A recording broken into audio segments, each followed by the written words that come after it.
the day we've been waiting for. It is finally game day. Here are the keys to the game for Miami of Florida.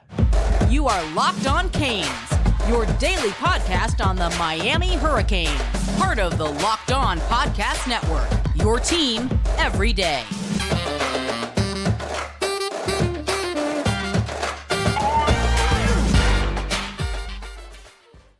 Happy Friday and happy game day. I'm Alex Donno, your host, University of Miami alumnus, longtime South Florida sports radio vet, and contributor to allhurricanes.com. And thank you so much to the everydayers for making Locked On Canes your first listen. Today's episode is brought to you by Game Time. Download the Game Time app, create an account, and use code LOCKEDONCollege for $20 off your first purchase. Miami against Miami of Ohio tonight at 7 o'clock from Hard Rock Stadium. To help me break it down and break down some keys to the game, my awesome colleague at allhurricanes.com, Liam Willerup, we call him the lefty. Liam is with us. Liam, how are you? I am excited for game day. I could not be more excited for it to be Friday right now. No doubt about that. And okay, so I'm going to start with my first key. And on a Mario Cristobal coached team, probably going to be a key to every single game you play in, but Miami of Florida, I know people get upset when I say that, but our Miami, the Miami Hurricanes, need to win at the line of scrimmage, right? You got to revamp the offensive line and enough running backs. The Hurricanes should be able to pound the rock. I've loved what A.J. Allen and Mark Fletcher have been doing. Henry Parrish has had a really good fall camp, and you add guys to your offensive line like Javion Cohen and Matt Lee and Francis Maui-Noah. The Hurricanes should be able to outmuscle Miami of Ohio. The Miami, Ohio defensive line, they've got some depth, especially, they've got some depth out there, and they've got a lot of returning players, Miami, Ohio, but I still think the Hurricanes should be able to establish themselves at the line of scrimmage. And the same thing goes, Liam, for the defensive side of the football. I think Miami has enough of a rotation there, especially with their pass rush, that they should be able to win most of those battles. Oh, 100%. I think, the great wall of Mirabal, there's a reason why he was one of the top recruiters, because he can bring guys in and develop them. I couldn't be more ecstatic for this offensive line that we have this year with Jalen Rivers moving outside to tackle. I think Maui Goa, both the brothers look like they'll be having a great day today. Really excited to see that. You talked about the pass rushers. We got Nigel Lee Kelly, Ruben Bain, Jaden Wayne, Akeem Messidor, Jafari Harvey. I'm excited to see what all of those guys are able to do tonight. And Ruben Bain, I'm ready for him to put out. He was talking about his goal is not just to be a freshman All-American. He's aiming for higher than that. And, this team that you did mention, University of Miami, Ohio, Brian Aguwu, one of their returners, 10 TFLs, 5 sacks, and as well as Corey Settle, 6 TFLs, 6 sacks. Some people to look out for. But my prediction, I think we let in 2 sacks or less. I feel like this team's going to be honed in, motivated. Mario Cristobal wants to come out and set the tone early with Texas A&M coming in next week. I'm saying the answer to this question is yes. Do you think Ruben Bain gets his first collegiate sack tonight? I'm going to say he does. If it's not a sack, he's getting a half sack. I think he is getting in the backfield. He is going to do something crazy, a nice celebration, but he's a dog. I mean, we've been asking Coach Guidry all offseason, Ruben Bain. We all want to know what's going on with him. Never got that 5-star status. We treat him like he's a 5-star. He's going to prove why all the recruiting websites should have had him as one tonight, and he's getting in the backfield one way or another. So my next key, I'm going to focus on Miami of Florida's defense for this one. Don't give up big plays. I hate to even bring up this terrible memory, but I think a lot of us remember that Middle Tennessee game last year when the Hurricanes gave up touchdowns just in that game of 98 yards, 71 yards, 69 yards, let alone all the big plays they gave up in other games. Coverage breakdowns like what happened last year cannot be happening again this year. Hurricanes have mostly new faces at cornerback, so I want to see the communication, Liam, because I feel like a lot of those coverage breakdowns, and obviously Miami had some talent. I mean, Tyreek Stevenson and DJ Ivey. DJ's looking great in camp for the Cincinnati Bengals. So they had talented cornerbacks last year, whether our fans want to admit it or not. I think that there was just a lot of miscommunication And hopefully a lot of that had to do with the defensive coordinator who's no longer here. But when you're relying now on guys like Davonte Brown, Jadais Richard, Damari Brown, Daryl Porter Jr., who was here last year, but I think he'll have an increased role this year. Mm-hmm. Safeties are pretty much the same from last year. I got to see that defensive secondary not get burned and cooked like they did last year. Additionally, I know Jaden Davis was thrown in the mix, so they're going to be those 5 corners, especially playing out there with, DeCorey Couch out there as well. He needs to keep a tight leash on these guys. If, they slip up, he's got to be, hey, you made your mistake. We're playing a game that we cannot embarrass in front of our home crowd in game 1. I'm going to pull you in for a little bit. I think that's what it needs to be said as. We also know Coach Guidry did mention that, James Williams will be seeing either a designation at safety or outside linebacker. I'm going to imagine he goes into the safety role for this game, to make sure things are eased up, allowing to have James Williams and Cam Kitchens, per PFF, the best tandem safety duo in the nation right now. So if he's able to keep those guys back there, prepare for a big physical game against, Texas A&M, because I think if you put James Williams in that outside linebacker role, you don't want to be worn out when you got a big game, marquee matchup versus an SEC opponent the following week. So I think also a big thing is making sure the run is in place. I think Francisco Mauigoa, who congratulations will be named a starter for tonight's game, he needs to be able to ensure that there's no problems with the tackling, which has been a thing ever since the Manny Diaz era. And, Wesley Bassang should help with that as well with, Corey Flagg rotating in there as well. So if they're able to keep, the run game intact, because we do know that Gabbert can move a little bit. So we got to be able to keep it contained. And if they can do that, keep the tight leash on the cornerbacks, I think things will go well tonight. And you're right about Gabbert. Him extending plays, that's another reason why I'm worried about giving up some big plays, because if he can buy himself a couple of extra seconds, gives one of his receivers a chance to get open, and they've got some talent in their receiver core there at Miami, Ohio. They got a Notre Dame transfer who's looking pretty good out there. They got some speed in the transfer portal. So we will see how it goes. But my third key for tonight is, can we see someone make a case to be a number 1 receiver? Right. And I bring that up because Shannon Dawson brought it up. The offensive coordinator reminded us on Monday that this team isn't returning a 100 catch guy from last year. He had one of those with Tank Dell and a 14-yard receiver in Dell at Houston. Miami doesn't return someone with those kind of numbers. Dawson said, quote, "We've got to find out who our dudes are," he said. So, yeah, I could see definitely Xavier Restrepo or Colbie Young or even Elijah Arroyo kind of emerge as, one of the prime candidates to put up a big receiving performance tonight. But I want to see reliable hands really stand out tonight. I mean, we know that Xavier Restrepo and Tyler Van Dyke have a great relationship. So we know there'll be a lot of targets going that way for X. Colbie Young, we saw him come on at the end of the year. He had those 2 big 100-yard games, most notably the Virginia game. I do not believe we will see our first 100-yard receiver tonight. That's my prediction. I feel like it's going to be spread across. We're going to be seeing a lot of action from the running backs. As a committee, it will be seen. I do not imagine we will see a 100-yard receiver. I think we'll have some reach into the 80s, maybe even the 90s, but I feel like it's going to be a more spread out offense. And I feel like he's going to want to be able to test who can he rely on in a game situation. He did mention in the press conference he has an idea who it may be, but I think he's going to want to see what's going on the field before he decides who should I be looking to scheme open going up against this Texas A&M defense next week. Got 2 more keys to the game from Liam when we come back. We're going to have our score picks, our final predictions for tonight. Miami Hurricanes against Miami Ohio Redhawks. We're only getting started. You want to keep it locked right here on Game Day to Locked On Canes. Game day or game time. It is time to get your tickets. Guys, it can be stressful when you're looking for last-minute tickets. You're on some of these websites. You don't know if you're getting the best deal.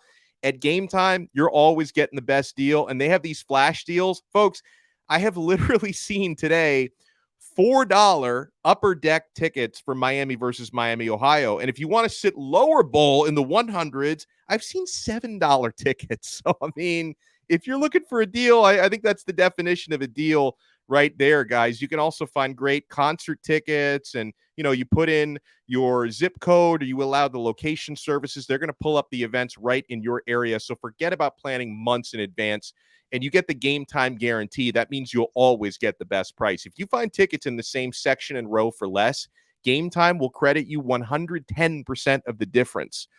Download the Game Time app, create an account, and use our code LOCKEDONCollege for $20 off your first purchase. Terms apply. Again, create an account and redeem code LOCKEDONCollege for $20 off. Download Game Time today. Last minute tickets, lowest price, guaranteed. Thank you so much for making Locked On Canes your first listen today. And hopefully for your second listen, you check out Locked On College Football Kickoff Live. It goes live every Friday, including today, from 11 a.m. to 1 p.m. Eastern on every Locked On College YouTube channel, including ours. College Football Kickoff Live will cover playoff implications, the conference rivalry games, and go in-depth like only Locked On can, including insights and analysis from our stable of Locked On College hosts covering their team every day. And I'm one of the panelists on the show, guys. I'm a week-to-week permanent there. Find Locked On College Football Kickoff Live every Friday from 11 a.m. to 1 p.m. Eastern Time on any Locked On College YouTube channel, and you will not want to miss it. We're talking keys to the game here with Liam Willerup. He's my colleague at allhurricanes.com. So what we have so far: win at the line of scrimmage, don't give up big plays, and let's try to find ourselves a number one receiver, at least somebody who can make the case for that tonight. What do you got, Liam? What keys to the game are we looking at? So my first is keeping the pressure on Brett Gabbert. Everyone knows who this guy is now in the media because he came out and said that Oxford, Ohio is the real Miami. So he's going to have to come out there and show something. So if we want to be able to contain that, we need to make sure we keep this rotation fresh. As we talked about earlier, there's a lot of talent on this roster and the defensive line. Nigel Kelly, Ruben Bain, Jaden Wayne, Akeem Messenger, Jafari Harvey. You continue to name it, along with the guys that play on the interior. Make sure he is uncomfortable there. And especially, you want to make sure that you have a speed on the edge. Coach Guidry mentioned he's a twitchy guy. He's able to make plays with his feet. Make sure you have the speed to contain him on the edge, because if he gets to the outside, coverage gets broken. The last thing you want to see is a big play for Miami, Ohio. And I think this rotation can really make it uncomfortable for a guy coming back after an injury-riddled season. And Miami, Ohio's offensive line is an X factor. Like, they've got a lot of size there, especially for a group of 5 team, right? I mean, you wouldn't necessarily compare them to an SEC or Big Ten offensive line, but they got size there for the group of 5. But even though overall Miami, Ohio returned 16 of 22 starters from last year, they've got some new faces on the O-line. So is the communication up to par? Are they gelling together? We talk about the same thing with Miami's offensive line. They look very good. They've got some new pieces there, but Lance Guidry, his trademark is confusing opposing offensive lines and opposing quarterbacks. It's going to be hard to confuse Brett Gabbert because he's, 23 years old. He's an experienced guy, so he's seen most of what you can see in college football, but maybe Miami can exploit the Miami of Ohio offensive line. So I like that one. And then going into my next one, it's establishing this passing game early. One of the big things everyone loved about Shannon Dawson when he was brought in is, his air raid mentality. He was able, as you mentioned, Tank Dell, one of the top receivers on the Houston Texans now early on, because he had such a good, strong offense around him when he was back in Houston. So now Coach Dawson needs to bring that over to our Miami and get this passing game going early. While you may want to establish the run, I feel like there's so many options on offense that we can get involved. Not only the receivers and the tight ends, but even the running backs can get the ball in their hands in space and move. Like you mentioned, Xavier Restrepo, Colbie Young, Elijah Arroyo. Tyler needs to be able to gain the confidence in the short and intermediate game, because I remember Elijah Arroyo mentioned back in one of our media availabilities that he's ready to put on show his deep catching abilities. And I would love to see a talented athlete like himself with his size being able to go up and get those 50-50 balls tonight. So if we give Tyler the confidence that, helped him become one of the more promising quarterbacks in the ACC and even the country in his debut season, that is exactly what we need. While it hasn't been talked about much with Tyler Harrell, I would love to see him get a huge play in there, flashing back to his days at Louisville, the reason why Alabama wanted him so badly. He can get one catch for 60 yards and a touchdown. I'll be perfectly fine with that because that's just going to show you how much more dynamic we can be. And when he's out in the field, people are going to gravitate towards him, even if he's a 1-2 catch a game guy. But if he's getting, 30 yards a catch, I'd love to see it. That's a hell of a point. And you took the words right out of my mouth with Tyler Harrell. I would love to see him catch, even if it's just one, just catch a deep ball tomorrow. Now, it goes without saying, got to see a lot from our special teams. Miami, we're going to find out tonight, but they've kept it really close to the vest who's going to be returning kicks and punts. That's been a secret. They have not revealed up to this point. We know who the usual suspects are. Xavier Restrepo, Brashard Smith, Jacoby George, Ray Joseph might get some burn there. Maybe Chris Johnson. So these are the possibilities. We just don't exactly know who it's going to be. This to me, this will be more of a key against Texas A&M. I hope it's not a big key tonight against Miami, Ohio, but Dylan Joyce, the new punter, hopefully he can just sit on the bench for most of the game. But we don't know how he's going to perform in a real game situation because we haven't seen it, but that's another thing we're waiting to see. Mm-hmm. Yeah, he's got a big shoes to fill. Congratulations to Lou Headley, made the 53-man roster and won the punting job in New Orleans. So you hope that he doesn't have to be all of that ability, but like you said, we don't want to see him out there that much tonight. We want to make sure that we're controlling this game and we walk away clean and easy at the end of it. By the way, I want to throw out a few keys that you guys texted to us on our exclusive subtext chat. If you want to be a VIP and you want to get the full Locked On Canes experience, sign up for our exclusive SMS texting community. You get text messages directly from my phone to yours with show updates, previews, locker room notes, practice notes, recruiting scoops, all that good stuff. You can click the link in the show description below. Try it free for 14 days. Then if you like it, you can opt in. $4.99 a month. We give you a lot of added value on there. We get one from Kip who says 200 yards on the ground. And that's, I go back and forth on this, Liam. I know it'd be nice to really establish a rhythmic passing game, but if the Hurricanes are able to control the line of scrimmage, maybe they end up running the football 40 times tonight. Shannon Dawson's going to take what the defense gives to him either way. Yeah, I don't want to jump in too much to my prediction yet, but We'll see. Depends. Is Ja'Cory Brown going to get into the game? That could potentially lead to some more rushing opportunities, not only for himself, but for the players around him.